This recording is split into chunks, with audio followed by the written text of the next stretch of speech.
2017년 10월 대법원은 1997년 일본 오사카에서 일어난 일본의 강제징용에 대해 일본의 피해 보상 판결을 내린다. 이로 인해 2019년 7월 1일 일본 정부는 삼성전자, SK하이닉스 등 국내 반도체 생산에 필요한 원자재와 디스플레이 제조 핵심 소재인 플루오린 폴리이미드, 리지스트, 에칭가스 3종을 수출 규제하고 한국을 화이트국에서 제외하겠다고 발표했다.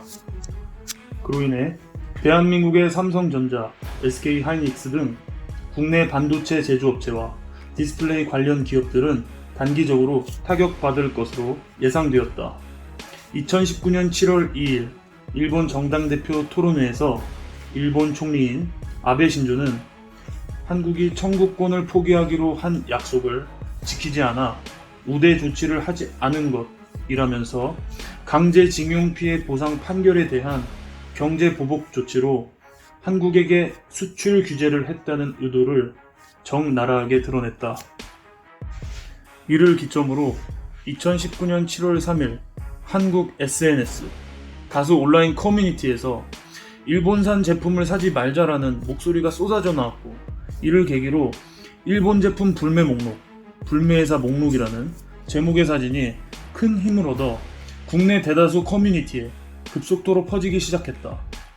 2019년 7월 4일, 5일 일본이 반도체와 디스플레이 핵심 소재에 대한 수출 절차를 포괄 허가에서 검별 허가로 변경하였고, 이로 인해 국내 소상공인, 농민단체, 한국 중소상인 자영업자 총연합회는 역사를 왜곡하는 일본에 격분하여 일본 제품 불매와 일본 관광 거부 운동을 시작하겠다고 선언했다.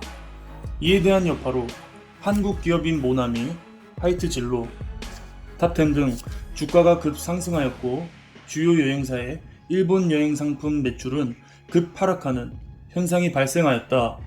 점점 더 이러한 현상이 두드러질 것으로 예상되고 있다. 한국 내 반일 감정이 더욱 심해져 2019년 7월 15일 한국 슈퍼마켓 협동조합 연합회와 한국 편의점 네트워크 또한 일본 불매운동에 동참 의사를 드러냈고, 한국 중소상인 자영업자 총연합회, 줄여서 한상총연은 불매운동 참가 회원이 약 15배 증가했다면서 불매운동 참가 회원의 수가 엄청난 속도로 급증하고 있다고 밝혔다.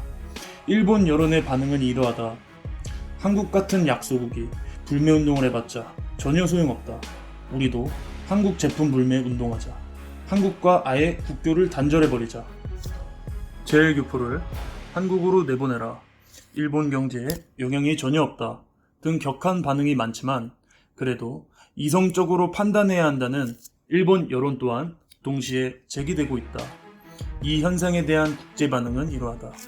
미국 월스트리트 저널은 한국의 불매운동을 구체적인 예를 들어 아주 자세한 상황을 보도하였고, 국제사회와 동물보호단체는 일본의 고래잡이 문화에 대해 엄청난 불만을 표시하고 있다. 미국과 몇몇 나라에선 일본 제품 불매운동을 펼치고 있는 중이다.